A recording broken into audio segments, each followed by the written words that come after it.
आज हम स्टार्ट करने जा रहे हैं अगस्त मंथ के एनवायरनमेंट के करंट अफेयर के सीरीज़ को, जिसमें हम स्टार्टिंग करते हैं टोंगा वोल्केनो के साथ। टोंगा वोल्केनो की बात करते हैं जो कि इरप्ट हुआ था हमारे जनवरी 2022 में। लेकिन अभी इसमें एक स्टडी रिवील हुई है, जिस स्टडी में हमें क्या पता चला है, स्टडी से हमें रिवील हुआ है कि बेसिकली जो study reveal that it is likely to add a global warming and depletion of earth ozone layer. तो इसमें क्या पता चला हमें, बेसिकली वोल्केनो के बारे में क्या पता होता है कि जो हमारा वोल्केनो होता है उसका जनरली कूलिंग इफेक्ट होता है। मतलब कूलिंग इफेक्ट का मतलब क्या होता है कि जो हमारे एटमॉस्फेयर में जब कोई भी वोल्केनो इरप्ट होता है, वोल्केनो जब कोई इरप्ट होता है तो उसमें क्या होता है, एसिड गैसेज, ये स्मोक, ये सब इरप्ट होता है वोल्केनो के साथ। तो बेसिकली जब ऐसे इरप्ट होता है तो क्या होता है, वो हमारे इन्वायरमेंट को कवर अप कर लेता है, जिससे हमारी जो इनकमिंग सोलर रेडिएशन होती है उनके लिए हिंड्रेंस पैदा करता है कि जो हमारी सोलर रेडिएशन है वे अर्थ के एटमॉस्फेयर तक नहीं पहुंच पाती हैं, तो जिसकी वजह से बेसिकली एक कूलिंग इफेक्ट क्रिएट करता है। लेकिन अभी क्या हुआ है कि जो हमारी स्टडी ने रिवील किया है कि it is likely to add a global warming and depletion of ozone layer. लेकिन हमने बेसिकली अगर हम बात करते हैं ओजोन लेयर की अगर हम बात करें ओजोन लेयर के, तो ओजोन लेयर कौन सी लेयर में होती है लोकेशन, ओजोन लेयर हमारी स्ट्रेटोस्फीयर में होती है। कहाँ पे, स्ट्रेटोस्फीयर। जो हमारा एटमॉस्फेयर होता है बेसिकली 4 लेयर्स में डिवाइड होता है। सबसे नीचे हमारी होती है ट्रोपोस्फीयर, फिर हमारी होती है स्ट्रेटोस्फीयर, फिर हमारी होती है मेजोस्फीयर, और उसके बाद हमारी होती है थर्मो या फिर आयनोस्फीयर। आयनोस्फीयर होती है। तो हमारी जो ओजोन लेयर लोकेटेड होती है हमारे स्ट्रेटोस्फीयर में। एक तो ये हमारे जो इम्पोर्टेंट हो जाता है, उसके बाद हमारे लिए इम्पोर्टेंट क्या हो जाता है, दूसरी चीज़ उसके बाद हमारे लिए इम्पोर्टेंट हो जाता है जो ग्रीन हाउस गैस होती है वे कौन कौन सी होती हैं। तो ग्रीन हाउस गैस कौन सी होती है, हमारी हाउस गैस होती है ग्रीन हाउस गैसेज। ये कौन कौन सी होती हैं, ये हमारी होती हैं CO2, water vapour, methane, nitrous oxide, then we have sulfur dioxide, chlorofluorocarbons, हाइड्रोफ्लोरोकार्बन्स, और उसके बाद क्या होती है हमारा परफ्लोरोकार्बन,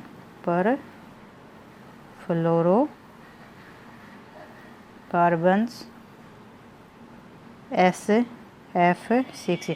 ये कुछ गैस होती हैं जो हमारे ग्रीन हाउस गैस के लिए रिस्पॉन्सिबल होती हैं।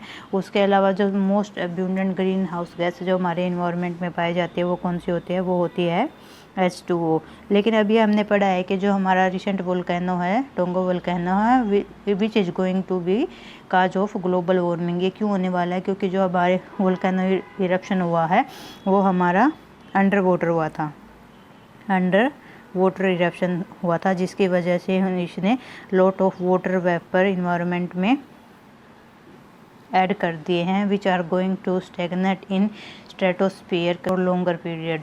और जितने ही ज़्यादा लंबे समय के लिए हमारे स्ट्रेटोस्फीयर में स्टेगनेट करेंगे उतने ही हमारे काज होंगे ग्लोबल वार्मिंग के। तो इसी के साथ हमारे लिए सबसे ज़रूरी क्या हो जाता है, एक तो हमें क्या ग्रीन हाउस गैसेज का पता होना चाहिए, उसके बाद हमें दूसरी चीज़ क्या है, टोंगा के लोकेशन के बारे में पता होना चाहिए। तो हम क्या देखते हैं, टोंगा के लोकेशन के बारे में पढ़ते हैं। टोंगा एक बेसिकली क्या है, ओशियना आइलैंड है, जिसकी लोकेशन कहाँ है, this is the tonga island. इसमें बेसिकली क्या है, टोटल 169 आइलैंड हैं, जिसमें से सिर्फ 36 आइलैंड ऐसे हैं जो कि इनहैबिटेड हैं। वो अगर हम टोंगा के आइलैंड के बारे में बताऊँ, ये slightly north of Tropic of Capricorn है। जो ये लाइन दिख रही है आपको, ये क्या हमारी ट्रॉपिक ऑफ कैप्रिकॉर्न है। और अगर टोंगा की बात करें तो ये until 1917 this was protected by the UK, but now it is a constitutional hereditary monarchy. तो ज़रूरी हो जाता है कि हमें टोंगा के लोकेशन के बारे में पता हो। ये क्या है, it nearest to Hawaii island, क्योंकि ये जो यहाँ पे दिख रहा है this is the Hawaii island. तो इसके साथ हम देखते हैं हम दूसरा क्वेश्चन। तो ये इसके टोंगा लोकेशन के बारे में, टोंगा वोल्केनो के बारे में जो इम्पोर्टेंट फैक्ट आप कृपया करके इसको याद में रखें। उसके बाद हम देखते हैं जोम्बी आइलैंड, जोम्बी आइस के बारे में देखते हैं। जोम्बी आइस क्या होती है? Ice that is still attach to thicker area of ice but it is no longer getting fed by those larger glacier because parent glacier are getting less replenishing snow। इसमें basically क्या कहता है कि जो हमारा जुम्बी जो ice होती है, जुम्बी आइस का क्या मतलब होता है? जुम्बी आइस वो आइस होती है जो कि बेसिकली अटैच होती है हमारे जो बड़े बड़े ग्लेशियर्स होते हैं, वैसे तो उनसे अटैच होती है, लेकिन ये कंटिन्यूसली मेल्ट होती जा रही है। लेकिन में जो हमारा एक ग्लेशियर क्या होता है कि बेसिकली क्या होता है, उसमें बर्फ़ है जो अक्यूमुलेट होती जा रही है, अक्यूमुलेट होती रहती है। लेकिन क्या होता है कि जो जुम्बी आइस ऐसी आइस होती है जो कि हमारे जो बड़ा ग्लेशियर होता है, जैसे कि अगर हम बात करें, मान के चले ये एक बड़ा सा ग्लेशियर है, उसमें क्या होगा, टाइम के साथ जो ये सेक्शन है इसका, ये कट के एकदम से अलग हो जाएगा, ये अलग हो जाएगा, यहाँ पे वाटर हो जाएगा और ये हो जाएगा। तो बेसिकली तो ये अंडरग्राउंड तो इससे अटैच रहता है, लेकिन क्या होता है कि ये हमारा जो न्यू आइस है इसमें एक्यूमुलेट हो नहीं पाती है और ये लगातार मेल्ट होता रहता है। तो इसकी वजह से क्या होता है, जो हमारा सी लेवल है वो बढ़ता है। तो अभी क्या स्टडी रिवील करती है कि जो हमारा जो ग्रीनलैंड है, ग्रीनलैंड की एक ऐसी ही आइस शीट है जो कि एस्टिमेट किया जा रहा है कि कुछ टाइम में क्या कर देगी, 10.6 इंचज़ सी लेवल को बढ़ा सकती है। अगर हमारा जो वार्मिंग इफेक्ट है जो अभी भी प्रेजेंट है, अगर ये हमारा वार्मिंग इफेक्ट सेम बना रहता इतना भी, तो ये हमारे आने वाले समय में 10.6 इंचज़ सी लेवल को बढ़ा सकती है, जो कि जनरली एक काफ़ी सीरियस इशू है। तो इसके साथ हम देखते हैं आज का नेक्स्ट क्वेश्चन क्या है? Steve is strong thermal emission velocity enhancement.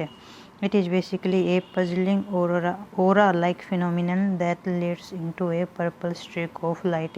इसमें बेसिकली क्या बात करता है कि हमारी जब सन की जो सोलर विंड्स होती हैं उसके जो पार्टिकल्स हमारे अपर एटमॉस्फेयर के एटम के साथ इंटरेक्ट करते हैं, तो उसमें क्या होता है कि पार्टिकुलर टाइप की लाइट जनरेट होती है, इस टाइप की कुछ इस टाइप के। और आपने कभी देखा भी होगा कि आसमान में कभी कभी इस कलर की लाइट दिखाई देती हैं। ये बेसिकली क्या होता है, हमारा ओरा वो होता है, इसको हम क्या बोलते हैं, ऑरोरा बोलते हैं, जो कि बेसिकली हमारा जो हाई लैटिट्यूड होता है, हाई लैटिट्यूड होता है दोनों स्फीयर में, हमारे नॉर्दर्न स्फीयर में भी और सदर्न स्फीयर के जो हाई लैटिट्यूड होते हैं वहाँ पे बेसिकली ये देखा जाता है। और ये बेसिकली अगर ये हमारे ग्रीन लाइट दिख रहे हैं, अगर हमें इसी में अगर पर्पल कलर की अगर हमें लाइट दिखाई दे तो उसको हम बोल देते हैं स्टीव। और लेकिन इसमें एक और फ़र्क होता है, ओरा और हमारे स्टीव में एक फ़र्क क्या होता है कि जो हमारा ओरा होता है वो बेसिकली हमारे, मैंने क्या बताया, हमारे जो हाई लैटिट्यूड्स हैं उसमें दिखाई देता है, हाई लैटिट्यूड्स में, जबकि जो हमारा स्टीव होता है ये हमारे क्या होता है, हमारे लोअर एटमॉस्फेयर में।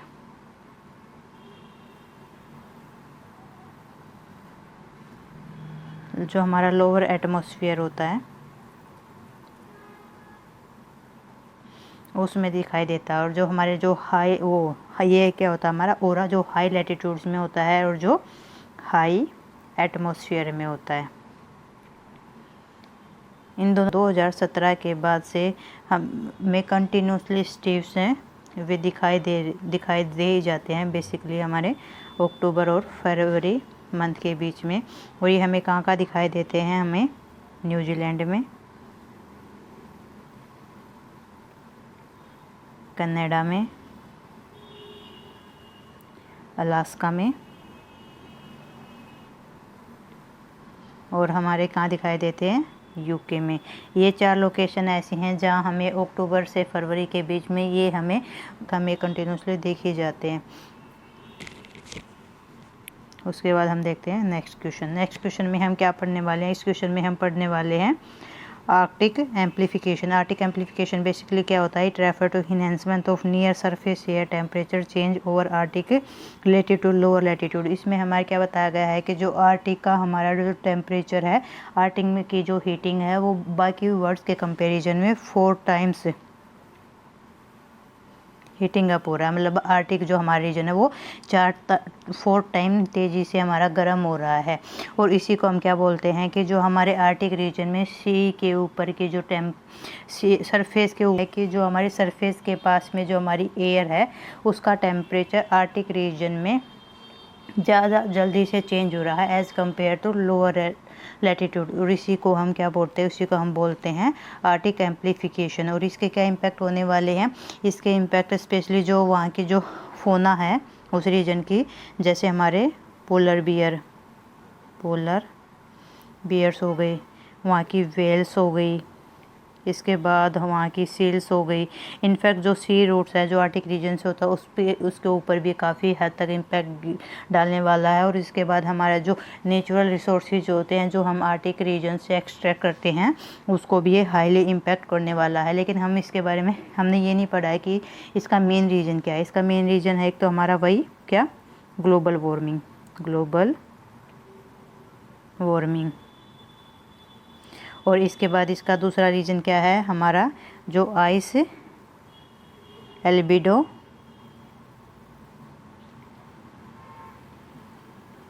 फीडबैक और इसके बाद हमारा और क्या होने वाला है? Lapse rate feedback. उसके बाद हमारा होने वाला है वाटर वेपर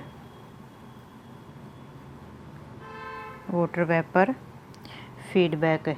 और उसके बाद हमारा क्या है? Ocean heat transport. ये सब क्या हैं? हमारे प्राइमरी रीजन है जिसकी वजह से आर्टिक एम्प्लीफिकेशन हो रहा है। और इसके बाद हम नेक्स्ट उसमें क्या देखने वाले? हम देखने वाले हैं ला नीना और एल नीनो के बारे में पढ़ने वाले हैं। ला नीना और एल नीनो के बारे में हम क्या पढ़ेंगे? There is a term in news in August month, this is known as the triple dip. तो हमें बताना है कि ट्रिपल डिप होता है क्या है। बेसिकली ट्रिपल डिप क्या होता है? Prevailing of La Nina condition over equatorial Pacific Ocean since September 2022। Sorry, this is not 22, this is 2020 have entered 3rd year. इसमें बेसिकली क्या होता है? हमारे जो IMD के अभी डाटा ने रिवील किया है कि सितंबर 2020 से लेकर हमारा जो ईस्टर्न पैसिफिक ओशियन है, कौन सा? ये वाला, इस वाले ओशन में सितंबर 2020 से लेकर अभी तक कंटिन्यूसली ला नीना की कंडीशन बनी हुई है और लगा 2 महीने से। और अभी एस्टिमेट किया जा रहा है कि अगले 6 महीने के लिए ये कंटिन्यू रहने वाली है। तो इसी को हम बोलते हैं ट्रिपल डिप्ड। में 2 टर्म होती हैं ज्योग्राफी की। कौन कौन सी 2 टर्म होती हैं? एक होती है हमारी ला नीना और एक हमारी जो दूसरी टर्म होती है एल नीनो। ये बेसिकली सी लेवल टेम्परेचर चेंज से दोनों टर्म रिलेटेड होती हैं जो कि हमारी ज्योग्राफी में हम काफ़ी डिटेल में इनको पढ़ते हैं। तो हमारे बेसिकली क्या, अगर हम ला नीना की कंडीशन के बारे में पढ़े, इसमें क्या होता है कि जो हमारा जो नॉर्मल सी टेम्परेचर होता है उसके कंपैरिजन में जो हमारा ईस्टर्न इक्वेटोरियल पैसिफिक ओशन का जो सी टेम्परेचर वो कंपेरेबल कम हो जाता है, कोल्डर हो जाता है। और जो हमारा वेस्टर्न इक्वेटोरियल पैसिफिक ओशन है यहाँ का टेम्परेचर कंपेरेबल बढ़ जाता है। जो इसकी वजह से क्या होता है? ये कंपेरेबल गर्म होता है, उसकी वजह से यहाँ पे ये इवेपोरेट होता है। और जो ये वाला एरिया है इसमें बारिश होती है। ऑस्ट्रेलिया में, चाइना में, इंडिया में, सोमालिया रीजन में। तो बेसिकली जो ये वाला रीजन है हाई रेनफॉल कंटेन करता है, जबकि जो इस वाले रीजन में ये ड्राई रीजन रह जाता है। ये हमारी कंडीशन कौन सी होती है? ये हमारी होती है हमारी ला नीना। जबकि जो इसके काउंटर पार्ट होता है वो हमारा एल नीनो होता है। उसमें क्या होता है कि जो हमारा ईस्टर्न इक्वेटोरियल पैसिफिक ओशन का जो सी टेम्परेचर होता है वो कंपेरेटिबल वार्म हो जाता है, और जो हमारा वेस्टर्न इक्वेटोरियल पैसिफिक ओशन का टेम्परेचर वो कंपेरेटिबल हमारा ठंडा हो जाता है। तो इसकी वजह से जो पेरू वाला रीजन है, इस रीजन में ज़्यादा बारिश होती है। इसलिए अगर हम इनसे रिलेटेड कुछ अगर फैक्ट के बारे में बात करें तो हमारा जो ला नीना होता है उसको हम बोलते हैं लिटल गर्ल, और जबकि एल नीनो होता है उसको बोला जाता है लिटल बॉय या फिर क्रिस्ट चाइल्ड। और अगर हम ला नीना के इम्पैक्ट की अगर हम बात करें,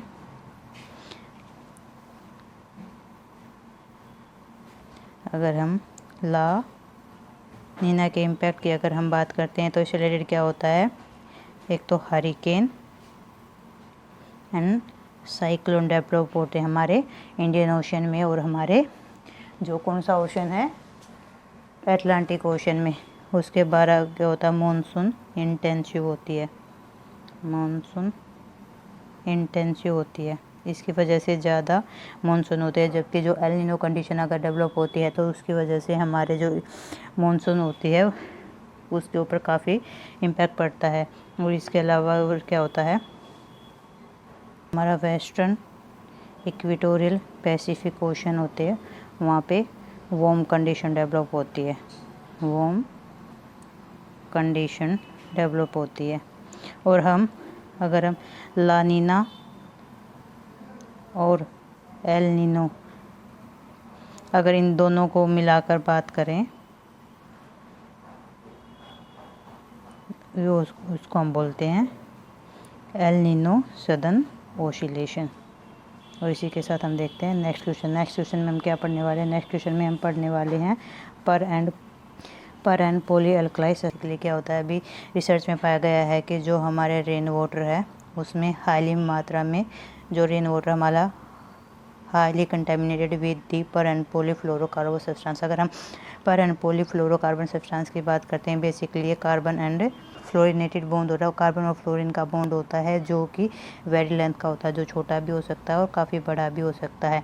और ये क्या होता है, हमारे जो इन्वायरमेंट होता है उसमें नॉन ईजिली डिग्रेडेबल नहीं होता है। इसकी वजह से हम इसको क्या बोल देते हैं, फॉरएवर केमिकल्स भी बोल देते हैं, क्योंकि हमारा जो इन्वायरमेंट होता है उसमें ये क्या होता है, डिग्रेड नहीं हो पाता है।